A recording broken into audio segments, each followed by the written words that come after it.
Hi, my name is Wilkin Brutus. And I am Paulette Francois. You're listening to A Boat, a Voyage. All right. Quick. Crack. So what is our Haitian saying for today? Bliye oublié pote mak sonje. Bliye oublié pote mak sonje. Yeah. So that means he who strikes the blow forgets. He who bears the scars remembers. Yeah. He who strikes the blow forgets. He who bears the scars remembers. Yeah. So this episode we will focus on history and where to go from here. Toussaint Louverture's last name, his surname means opening, right? The one who finds an opening. That is, I guess, the meaning of Toussaint Louverture's last name. So this is somewhat of an opening to your history and Haiti's history and our African ancestry. I want to dive deep into that opening. So let's begin with your children, your 4 kids. When you took your kids to Haiti in the late 1990s, to Port-au-Prince and Jérémie, you opened our eyes to a new world. To us, it felt like a small, beautiful country in Africa, and we fell in love with the pride and dignity, the language and food, the art and intellectual history. We learned about Neg Mawan, Sans Souci Palace, Citadelle La Ferrière. Did I say La Ferrière wrong? It's so hard to say. The Citadelle, that massive fortress, Marché Enfer, and many other, Haitian landmarks. Before that, we were shamed for being Haitian back in America, and that shame just went away when we got to those small towns in Haiti, even though we still felt out of place at times. But the love we received from relatives made us feel at home. Amen. So my question for you is, what did you want your children who were born on American soil to take away from that trip to Haiti? What I want my children to learn at that time is to know the value of my country and to meet my family, my grandmother, my father, At the time, that was a big privilege to my father when I, brought all my children to Haiti to see him. And then he was overwhelmed with joy, and my grandma also when you saw her the first time, and that's what I want them to learn. I want you all to learn about my family, about my culture, the food, the atmosphere. It's a beautiful country. Because all you have been hearing is the negative way about Haiti. A lot of people who talk about Haiti never, they only say, never Haiti, visit the poor country, and that, but they never visit. Right, they keep saying that. The poorest country in the Western Hemisphere. It's almost like a slogan. Yes. And like you read it and so ubiquitous and like in so many different articles. Yes. It's almost like they can't write about Haiti without that tagline. Yes, that's what they want them to know. But the real truth about Haiti, you have to see it to believe. And once you go to Haiti, you like, am I in another world? Yeah, it's not black and white. That's what I'm hearing. There's a complexity in the country. So, yes, there's poverty, but there's also richness, and there's a reason for that poverty. It's like going to a very poor area in the United States or a town that is run down with the opioid crisis. The opioid drug crisis right now, and saying, well, this is the entire United States. Imagine that. Imagine going to a very poor neighborhood and saying this is a reflection of the whole country. So when y'all went over there, my family like overjoyed to see each one of you, and y'all had so much fun. Oh yeah, it was a lot of fun. Marcus, you had so much fun. Remember when you went to the basketball game? Oh yeah, that's right. You beat all them kids that was gonna beat you. You run them over with the game. There's that Miss Paulette, Popo. Oh my God, who can beat us today, Popo? We got beat up. To be fair, like you grew up playing against American kids who play basketball. For them, soccer is their sport. Yes. Of course, I'm gonna have a more a bigger advantage. Much fun too at that time. Yeah, a lot of fun. Oh my God, they had so much fun. It opened our eyes because like when you saw us growing up, you being a Haitian parent, knowing that at home how we conduct ourselves, the food we eat is very differently. Did you see any differences between how we act as American kids versus how other Haitian kids act? Were you afraid that we would be too distant from other Haitian kids? I was not that afraid about it because I'm your mom and I'm Haitian. I know how I want you to raise. So I know my culture, I came to United States, but I'm not born here. I love my country. I love US, but I love my country dearly, So I will do the best as I can to make you guys adapt to my country, even though you're not go over there often, but when you get to Haiti, you're going to adapt with all these people because they have so much love to give. Yeah, we did it so and like, when you go to Haiti, it's only love.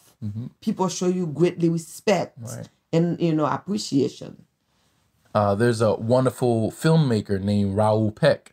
He's a Haitian filmmaker, and he directed a wonderful documentary about African-American writer and social activist James Baldwin. I think I showed you a picture of James Baldwin before, and the film was called I Am Not Your Negro. Okay. And it was a critically acclaimed, great documentary film, and the film was shot with just using James Baldwin's voice so that the story can run through his own mouth, So Baldwin is known for challenging ideas about race, class, and sex in America. For me, it was great to see the African diaspora, diaspora, come together to celebrate him. And right now, we're experiencing an African Renaissance because through culture, art, and technology, now our stories, and film and TV, now the stories are getting out, a very much balanced, more dynamic story. There's a Haitian Renaissance happening right now. An African-American film and tech renaissance. Despite social problems, there is an undeniable progress and innovation that's happening. So when you were in Haiti, did you learn about African-American heroes along with Haitian heroes? And did they teach you about African-American civil rights movement and the Haitian Revolution at the same time? How was your education for that? Most what I learned over there is about Haitian, like Jean-Jacques Dessalines and all those other people. But for United States, is I heard of Malcolm X and Martin Luther King. But to me, I didn't really make too much attention about it. Because mostly when you're in your country, you pay what's important to you in your country, not other country. You heard from other people, like either on the news or like if you're watching a movie, what happened and stuff like that. But you don't really put too much big deal of it, knowing that you didn't even know if you was gonna use it in the future, So yeah, so it's like you heard their voices or their names, names, but you couldn't really connect them to your experience. No, right? And it makes sense because of course you're raised in a certain environment, so the type of information you're going to receive will be much more different. So at work, you once told me a lot of people keep thinking you are either Ghanaian or Nigerian. When you were a young girl in Haiti, were you curious about any form of connection with the African continent and any connection to a specific country? We heard a lot about Africa, but mostly about Guinea. Oh, Guinea. People will talk about Guinea, But at my job, they always think I'm from not Nigeria, Ghana. This lady came to me, told me, "Oh, you're a Ghanaian," or something like that. I say, she want a picture ice of water. So I said, okay, I'll go get it for you. And then she said, you from Ghana? You a Ghanaian? I said, no, I'm not from Ghana. I'm from Haiti. She said, no, you Ghanaian. I said, no, I'm Haitian. And she said, no, you come from Ghana and go to Haiti. You know that, right? I said, ma'am, I don't know. I'm not from Haiti. I'm Haitian. Like, what at the nursing station, she insists she mean it that I'm from Ghana. I said, well, I accept it, but I know I'm from Haiti. You know what's funny is that's what happened to me in Korea. Yeah. Is the young Korean boy who came up to me and he looked at my face. He was like, you're from Ghana. He didn't say Africa. He was specific. And I think because Ghana played in their World Cup like early on, like in the early 2000s, and maybe that's the country that he knows. Yeah. And it's just so funny that, you know, that happened to me in Korea and that happened to you at work. Yeah. I was like, she said, are you Ghanaian? I said, no, I'm Haitian. She said, you look Ghanaian. I said, no, I'm Haitian. Ghana has been calling it for a long time. So, even your one of your best friend, her husband is from Ghana. So it's like... And she said, you just don't know. You are the queen. You are the queen of Ghana. I'm like, okay. But I know I'm Haitian. But in Haiti, for the most part, you know, they have a very close tie with Africa, especially during Carnival, right? And especially... You know, even during Carnival, they implement Taino and Arawak Indian culture because they assimilated some parts of Haiti. Because when she said that, yes, I said I know I'm African, Haitian, African, but I'm from Haiti. And she said, no, you from Ghana. All right. Make a joke of it. Well, speaking of Haiti, the population I'm guessing right now. Is 95% African, but it's also very multi-ethnic. It's always been multi-ethnic and multiracial with white Haitians, Dominicans, Cubans, some Asians, Arabs. There's even a small Polish community, Germans, or not quite Germans, but I think there were some Germans very early on. So when you came to the U.S., were you scared to live around mostly white Americans? Did you experience culture shock, considering the fact that you were mostly around darker skinned people? When I came to the United States, there's a lot of white Haitian in Haiti. My godmother, like, she's white, you know, she's Haitian. And my godfather, very, you know, like fair skin. And then I'm used to it. So I don't really, when I see a white person, that for me to go, you know, not crazy to be shocked. No, I raised around it. And then when I first came, I was thinking about the language because I didn't speak no English, but only no thank you. And I said thank you. I know thank you and good morning in Haiti. That's what I learned. But I know nothing beyond that. Thank you and good morning. And I have thank you and good morning. But I know in French they told you thank you mean merci. Then I know, you know what it means. But I didn't do nothing. I didn't speak no English or nothing. And but I was ready to adapt with the language to, you know, to do whatever I have to do, to go to school or to do whatever. But I didn't really have problem with the color. I never had problem with skin color. No. Yeah, it's not. I guess no. That's not the question I'm asking in terms of like if you have a problem. No. What I'm saying is like, since you're around people who look like you all the time in Haiti, everywhere you go, the market, the stores, the taxi cabs. What's the motorbike in Haiti called again? Taxi. Is it just called taxi? Motocyclette. Motocyclette. But there was like the taxis on a motorcycle. There was a name for it. I can't remember. But anyway, moto? I can't remember. Yeah. But so everywhere you go, every space, school, right? Yes. Black, African, Haitian, everywhere. Only a few whites here and there sprinkled. Now, when you come to America, it's white everywhere. Around, and then a sprinkle of black. Yeah. So did that shock you? Little bit. Little bit. I thought I would probably see more black people. Little bit, not too much. You thought so? Why? I thought so because of movies or? Yeah, because of movies and some movies you see only basically white, but some movies you see black too. But it's that majority it's white here, you know? Yeah. That's fascinating. All right. So Haiti's, you know, significance to the world history is finally being recognized right now, especially since Haitian revolutionaries lived up to many humanistic ideals.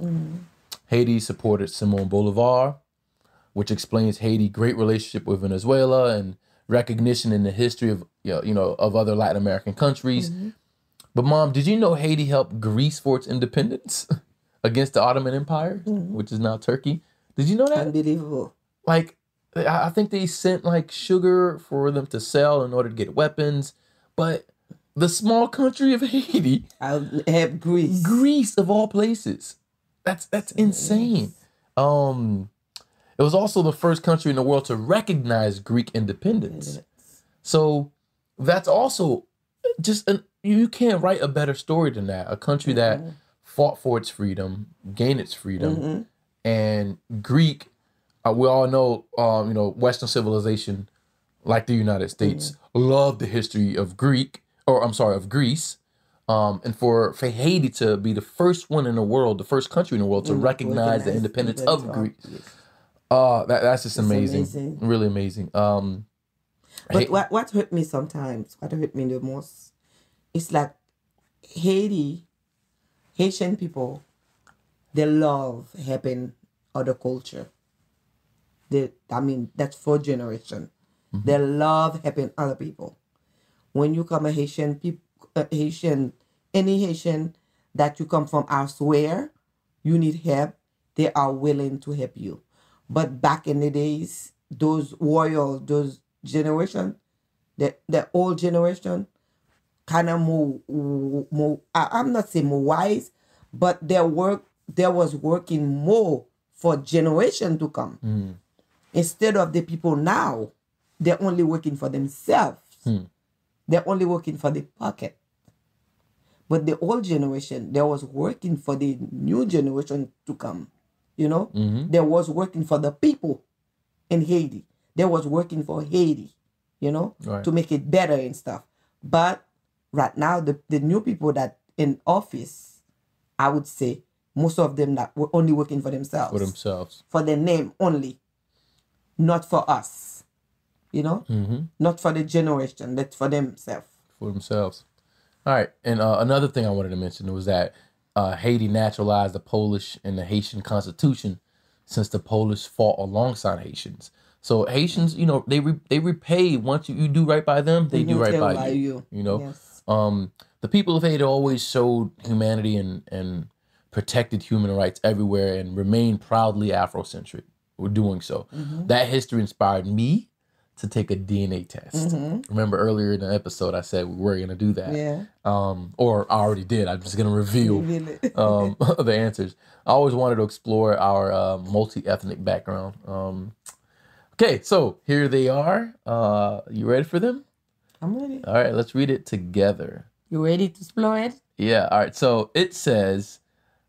I obviously took it. So it says I'm 97% African, 97%. And of course I'm your son, so I'm assuming you're proud of the same thing. I am a Will Ghanaian, which is beautiful. Let's break down the percentages. So it says Cameroon, Congo, 37%. All right. Cameroon, Congo. Now I think now keep in mind these DNAs are they're generalizing because of the area, the Western African areas. The names are different, but yeah. So let's just stick with the answers here. So Cameroon, Congo, 37%. Ivory Coast, Ghana, 21%. Nigeria, 20%. Benin, Togo, 10%. Mali, 4%. Africa South Central, 2%. Africa Southeastern Bantu, 2%. Senegal, 1%. Europe, 3%. Then it says Great Britain, 2%. And Iberian Peninsula, 1%. Hopefully I didn't get any of the percentages wrong. I think I wrote everything down properly. But yeah, so that is that's our ancestry.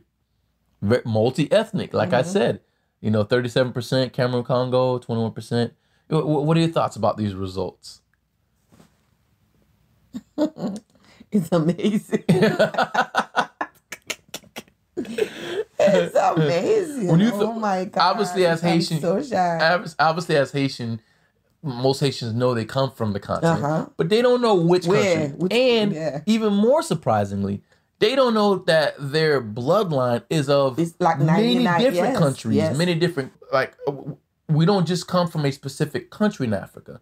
Since, you know, since the slave trade happened, we mixed with each other, yeah, right? So mixed. we're black, but we're ethnically very mixed. Yeah. And with that's different culture. Exactly, and different tribes and different regional differences, and that's what makes this even more fascinating, is that even if we wanted to go to Africa, even if they said, hey, go back to Africa, which country?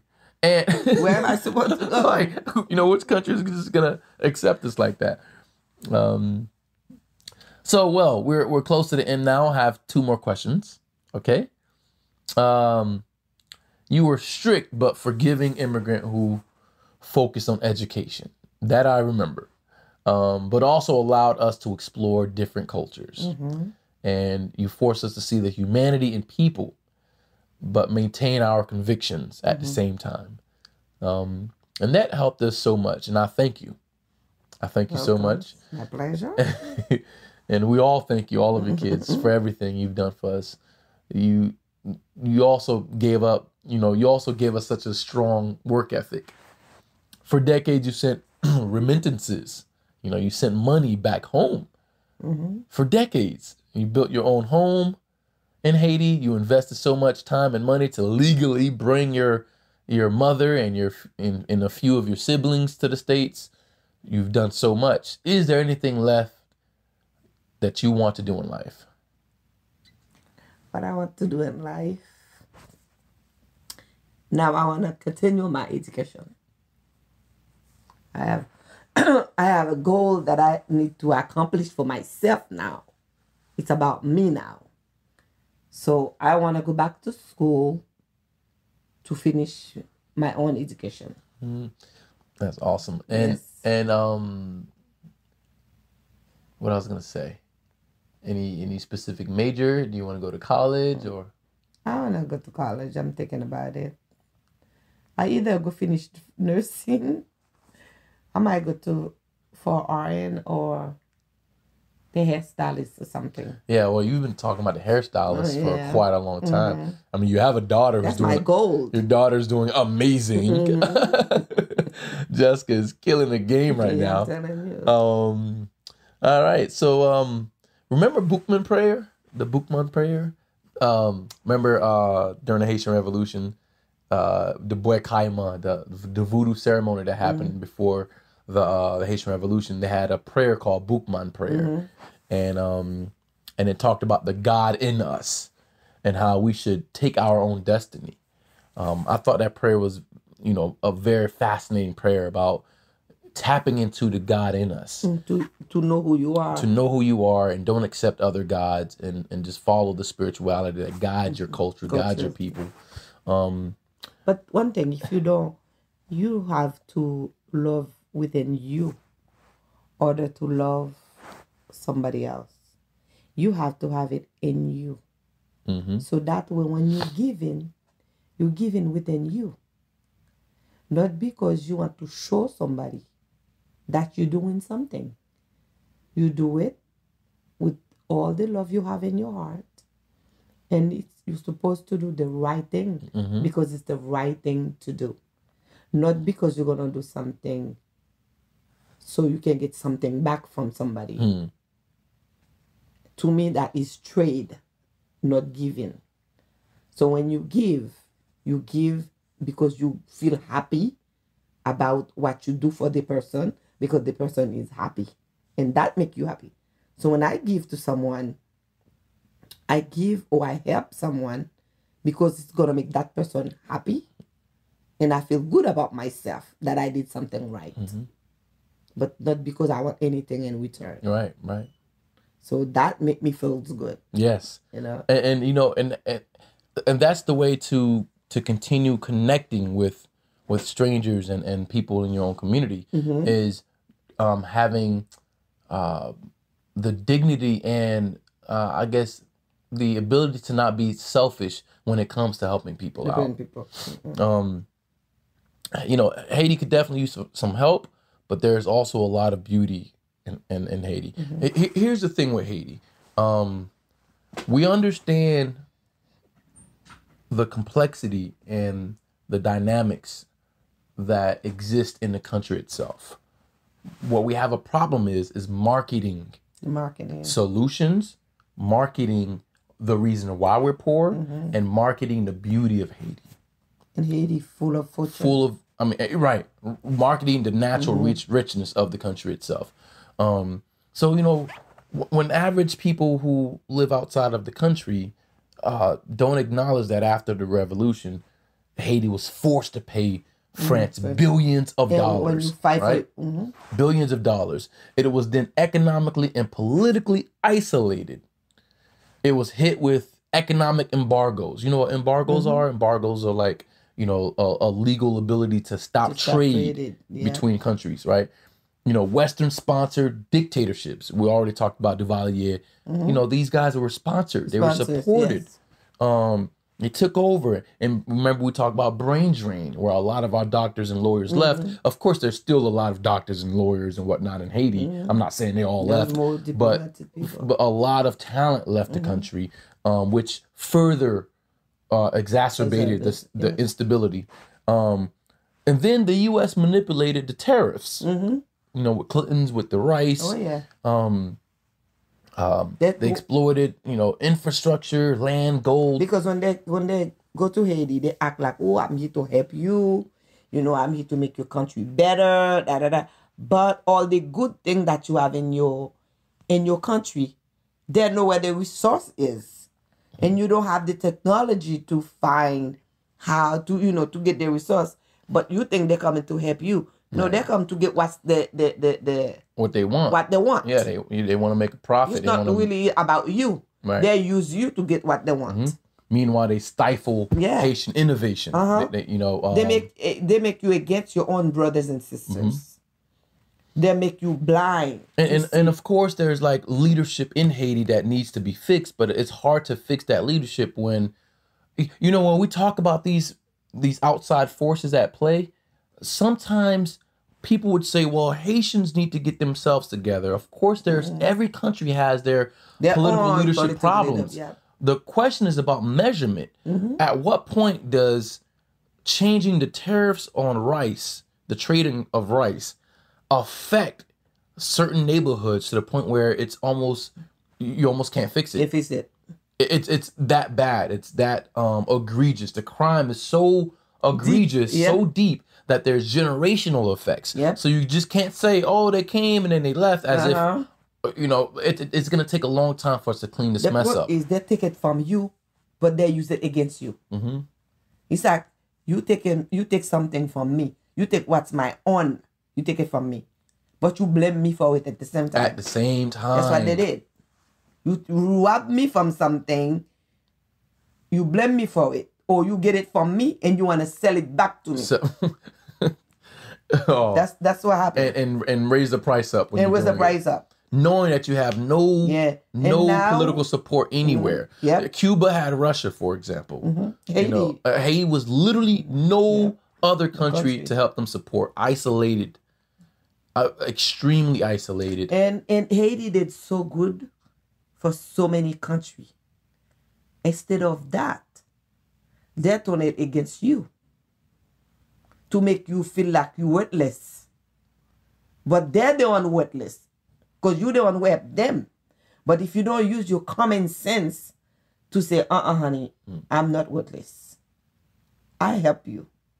But sometime in life, what goes around comes right back around. I think one thing that really hurts my heart is when, you know, Woodrow Wilson, I think the U.S. occupied Haiti from 1915 to 1934, I believe. And thousands of Haitians got killed. You know, they it was colonialism all over again. They occupied the island politically, changed it economically. They forced their hand on us, and that's just very difficult to rebound from. Because again, there's generational effects that we have to account for. But no matter what, Haiti is a strong country. Yeah, they're gonna rebound from it, and that's why strong. it's very important that we change the narrative. Yeah. It's very important because the Haitian diaspora is finally coming together. They need to look out for each other. Yeah, we're realizing the power. You know what's even nuts? Haitians fought in the Revolutionary War. I think there was like 500 Haitians who fought in the American Revolutionary War. You would think the relationship with Haiti and the United States would be very close. You know, the Louisiana Purchase. If it wasn't for Haiti, you know, I mean, what? I can't remember how many acres of land, like 12 or 13 states or something to that degree. That United States acquired after the Haitians beat Napoleon. But there's no appreciation. Yeah, there's no sense of brotherhood that exists. No? I mean, there were two countries who were, free in the New World. Because I think it's because Haiti, the majority is more black. Napoleon have always said he did not want a black republic. Okay. Jefferson did not want a black republican. The Enlightenment era. The Enlightenment was like this big, philosophical era. Voltaire and David Hume, all of these men had anti-black, anti-African sentiments. So what's very complicated is that, yes, we had certain white men who fought alongside Haitians, like the Polish, for example, but overall, the ruling class, right? The French, the Spanish, the Portuguese, Americans, the top ruling class, even though that there were some white men and women who were for freedom, for the ideals, actually stood for their ideals and principles and fought alongside Haitians in that regard. The money, all of the capital was controlled by the ruling class who had anti-black sentiments. So no matter how much we have any support from white abolitionists at the time, they could not compete with the ruling class who had all of the capital. Because they had more. Yeah, more money, more power. And that's what's very unfortunate. And they not even acknowledge you that you the one who died for them. And they not Haitians lived up to those Enlightenment principles. And that's what they say, I am for you, I'm going to for you. Yeah. But, the U.S., once they get from whatever they want from you, it's maybe like it's the politics, that's the way they are. It's so weird because it's like Stockholm syndrome, and I don't have time to explain what Stockholm syndrome is, Mom, but I'll say it this way. I'm happy. I'm proud to be American. Everyone has their idea of what America is. I am proud of the idea of my America, how I conceptualize America in my mind. And I'm also proud to be Haitian. That's why I say I'm Haitian American, right? But I understand if I love a country, I should be able to say, this is what you did. There needs to be atonement. All right. I need to see redeeming qualities. Is there atonement? Is there an opportunity for that? Because, Germany have collective guilt for what happened with Nazi Germany at that time. But they handled it very well. South Africa, even though there's still racial tension, they still had moments where they reconciled. They had like a reconciliation type of meeting where people actually discussed the crimes. Of course, in South Korea and Japan, there's still a lot of tension there. But it seems like in many countries, there was at least an effort to approach the ills of the past and find a way to reconcile those issues. But Haiti went to so much. Yeah. Well, so anyway. Let's do it this way. So we're gonna end this. I didn't expect us to go this deep. I did not expect this at all. I wanted to end the last episode with the African DNA, but I also want to end the podcast with your favorite places in Haiti. Where would you like to go? We talked about the landmarks early on, the Citadel and whatnot, but you're Haitian, but that doesn't mean you visited everywhere in Haiti. Places I don't know. So what are some places? A lot of places I don't know in Haiti. So many places. I want to go to Cap Haitian. I want to go to Jacmel. I want to go to Bassemblé. I want to go to somewhere in Okai. I didn't know. I want to go to Okai. I passed to Okai, but I don't really go there to, go to what's I forgot the name of And that what is place. this? It's like 12 departments in Haiti? How many departments? I think so. Like about 12 I or don't 13? remember. Don't put that because I don't remember. Oh, it's fine. No, it's Yeah, fine. don't put that. Yeah. Don't add that up. Question because I don't remember. No, it's okay. I'm doing guessing, not you. Don't put that up, please. It's okay, Mom. Oh God, I'm something in some places in my head I forgot. But there are several places. Many places you I want want to to go to Lagonav. Lagonav. Oh yeah, Lagonav. I've never been to Lagonav. So these are some, these are some places I think, the listeners can I want to write down their notes and I want to go to Lagonav. I want to go to pote. Some other place. I know Saint Mark. I've been to Saint Mark, but there's so many different places. I want to listen to the different Haitian dialects. Yeah. Our Haitian neighbor across the street, his Haitian Creole is so fast. Yeah, because we from Leogan. Leogan. And people in Leogan, their Haitian Creole is really fast? Not or is it really. just his? It depends on who the person is. Not everybody from Leogan speak fast. Mm-hmm. It's just the way he speaks. That's how he is. Do you know any Haitian slangs from different parts? I know people from Cap Haitian. They speak different Creole than Jeremy. Jeremy and Port-au-Prince. Mm. Yeah. Every single person in Haiti, every department have a little accent of different. How do they pronounce something different? You know? Mm-hmm. Like you can say, like chaudière, we say chaudière, mm-hmm. and Cap Haitian they say Cap Haitian say canister, something like that. Wow, it's very different. It's different, but doesn't mean it's the same thing. And it's such a small island, and you still have these big regional differences. Yeah, like massive regional differences, and just like the States, I made a video called Redneck English versus Black Ebonics, and they're very similar. Southern English, Southern twang versus, New York accent or the Boston accent, the Boston. The Boston and the New York accent. New York. Yeah. But thank you so much, Mom. Thank you so much for this. One other thing that I am so blessed. I'm so blessed to have my children here. Not because, I didn't have no kids in Haiti. But I'm so blessed that I have my children here, that the favor that I ask God is to, if I didn't be able to put my children in school, since I was like 12, 13, I asked God that favor. If I can put my children, if I have a child, either a son or daughter, if I can put that child to school, I told God, don't give me no children. Don't give me no kids.